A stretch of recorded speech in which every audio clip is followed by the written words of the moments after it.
रूस के हालात पर कई देश नजर बनाए हुए हैं। बीबीसी की रिपोर्ट के मुताबिक रूस की घटनाक्रम को देखते हुए कोबरा के नाम से जानी जाने वाली ब्रिटिश सरकार की आपातकालीन समिति चर्चा करने के लिए बैठक कर रही है।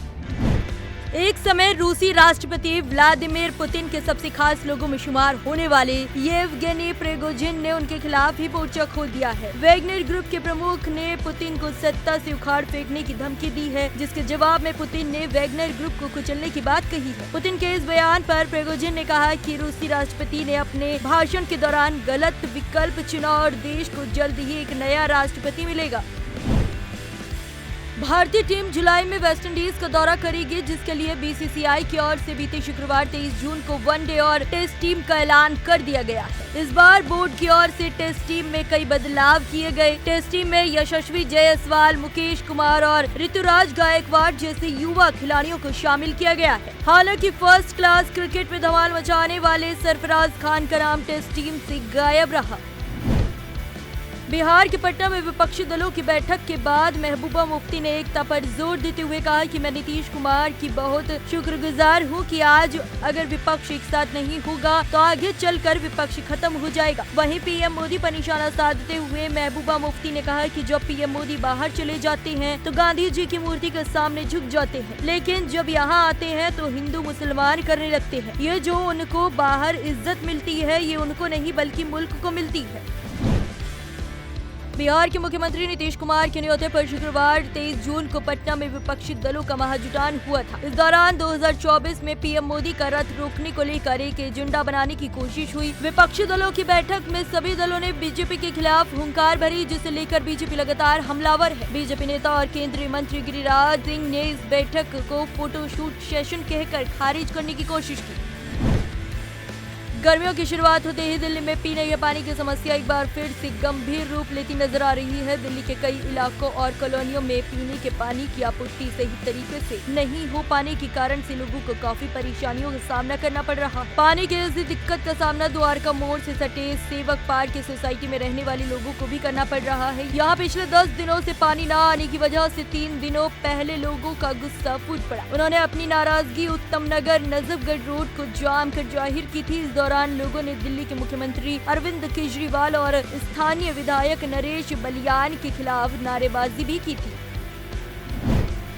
यूपी की योगी सरकार राज्य के गौपालकों की आय बढ़ाने, आत्मनिर्भर बनाने और स्वदेशी नस्ल की गायों के प्रति उनका रुझान बढ़ाने के लिए नंद बाबा दुग्ध मिशन योजना के तहत स्वदेशी गौ संवर्धन योजना लेकर आई है। इसके तहत गौपालकों द्वारा दूसरे स्टेट से साहिवाल, थारपारकर और गिर गाय खरीदने पर उन्हें ट्रांसपोर्टेशन और ट्रांजिट इंश्योरेंस एवं पशु इंश्योरेंस समेत अन्य मुद्दों पर खर्च होने वाली धनराशि पर सब्सिडी दी जाएगी। ये सब्सिडी गौपालकों को अधिकतम 2 स्वदेशी नस्लों की गायों की खरीद पर दी जाएगी। यूपी के मुरादाबाद से समाजवादी पार्टी के सांसद डॉक्टर एसटी हसन ने एआईएमआईएम के अध्यक्ष असदुद्दीन ओवैसी को लेकर बड़ा बयान दिया है। एसटी हसन ने असदुद्दीन ओवैसी के पक्ष में बोलते हुए कहा कि बिहार के पटना में विपक्षी नेताओं की मीटिंग में उनको भी बुलाना चाहिए था। सभी पार्टियों को एकजुट होकर 2024 के लोकसभा चुनाव में मुकाबला करना है। मुख्यमंत्री नीतीश कुमार की अगुवाई में राजधानी पटना में शुक्रवार को विपक्षी दलों की बैठक संपन्न हुई। 15 राज्यों की विपक्षी पार्टियों के नेताओं और मुख्यमंत्री बैठक में शामिल हुए थे। बैठक में ये निर्णय लिया गया कि एक बार फिर से विपक्षी एकता की बैठक होगी। अगली बैठक शिमला में होगी, लेकिन आरजेडी सुप्रीमो लालू यादव के बड़े बेटे मंत्री तेज प्रताप यादव को शिमला की बैठक से पहले डर सताने लगा है। तेज प्रताप यादव ने कार्यक्रम में भाषण के दौरान शनिवार को कहा कि अभी गठबंधन का कार्यक्रम चल रहा है, शिमला में बैठक होने वाली है तो बीजेपी के लोग अब नया हथकंडा अपनाएंगे, सीबीआई और ईडी की जांच करवाएंगे। उनका यही काम है कि सीबीआई ईडी का जांच करवाना और विदेश का दौरा करना। राष्ट्रीय राजधानी दिल्ली में एक बार फिर सनसनीखेज वारदात सामने आई है। बीती रात दिल्ली के ब्रजपुरी इलाके में चाकूबाजी की घटना के बाद से 2 समुदाय के बीच तनाव का माहौल है। ब्रजपुरी इलाके में तनाव को देखते हुए पैरा मिलिट्री फोर्स ने फ्लैग मार्च भी किया। इतना ही नहीं, इलाके में भारी संख्या में पुलिस बल को तैनात कर दिया गया है। इस बीच दिल्ली सरकार के मंत्री सौरभ भारद्वाज ने ट्वीट कर इस मामले को नया मोड़ देने की कोशिश की है। उन्होंने कहा कि आपराधिक वारदात की ये घटना बीजेपी के लिए एक अच्छा मौका है। एमपी के सीएम शिवराज सिंह चौहान चुनावी साल में एक के बाद एक बड़ी घोषणाएं कर रहे हैं। इसी क्रम में उन्होंने ग्वालियर में कार्यक्रम के दौरान अहिल्या बाई की जयंती पर सरकारी कर्मचारियों को ऐच्छिक अवकाश देने की घोषणा की। बता दें कि इसी साल से मध्य प्रदेश में महाराणा प्रताप की जयंती पर ऐच्छिक अवकाश की व्यवस्था को बदलते हुए उसी दिन अनिवार्य अवकाश देने का फैसला किया गया था। एमपी की राजधानी भोपाल में पीएम नरेंद्र मोदी 27 जून को रोड शो करेंगे। इस बात की जानकारी बीजेपी के प्रदेश अध्यक्ष और सांसद विष्णुदत्त शर्मा ने दी है। इससे पहले पीएमओ ने रोड शो की मंजूरी नहीं दी थी, लेकिन अब बीजेपी प्रदेश अध्यक्ष शर्मा का कहना है कि पीएम मोदी भोपाल आ रही हैं। इस दौरे के दौरान उनका रोड शो भी होगा। बीजेपी के कार्यकर्ता प्रधानमंत्री नरेंद्र मोदी का स्वागत करेंगे। पीएम के स्वागत के लिए जोर शोर से तैयारियां की जा रही हैं।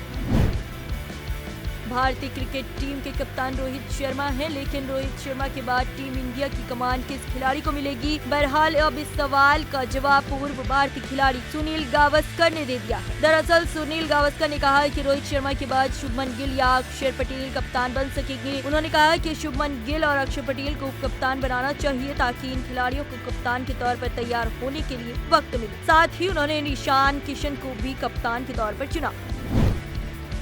पीएम नरेंद्र मोदी की हालिया अमेरिकी यात्रा कई लिहाज से सफल बताई जा रही है। भारत के हिसाब से देखें तो इस यात्रा से अरबों डॉलर के निवेश प्राप्त हुए हैं। गूगल और अमेजॉन समेत कई टॉप अमेरिकी कंपनियों ने आने वाले दिनों में भारत में अमेरिका डॉलर का निवेश करने का ऐलान किया है।